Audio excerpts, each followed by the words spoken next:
ఏదైనా స్వీట్ తినాలి, సింపుల్‌గా అయిపోవాలి. అది కూడా హెల్తీగా ఉండాలి, ఎక్కువ రోజులు కూడా ఉండాలి. అలా అంటే ఈ స్వీట్ తయారు చేయండి. చాలా టేస్ట్‌గా ఉంటుంది. ప్రసాదంగా కూడా పెట్టుకోవచ్చు. ఒక మిక్సింగ్ బౌల్ తీసుకొని దీంట్లో ఒక కప్పు గోధుమ పిండి, ఒక కప్పు బియ్యం పిండి, ఒక కప్పు బొంబాయి రవ్వను వేసుకొని బాగా మిక్స్ చేసుకొని పక్కన పెట్టుకోవాలి. ఎక్స్ట్రా గిన్నెలో కప్పున్నర బెల్లం వేసుకొని దీంట్లో 2 కప్పులు వాటర్ వేసుకోవాలి. అలాగే కొద్దిగా యాలకుల పొడి వేసుకొని బెల్లాన్ని బాగా కరిగించుకోవాలి. బెల్లం పాకం రానవసరం లేదండి. బెల్లం అంతా బాగా కరిగిపోతే సరిపోతుంది.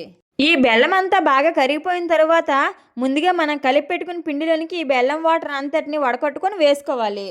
ఇప్పుడు దీనిలో 2 టేబుల్ స్పూన్ నెయ్యి వేసుకొని ఈ పిండి అంతటిని చపాతీ పిండిలా కాకుండా కొంచెం స్మూత్‌గా కలుపుకోవాలి.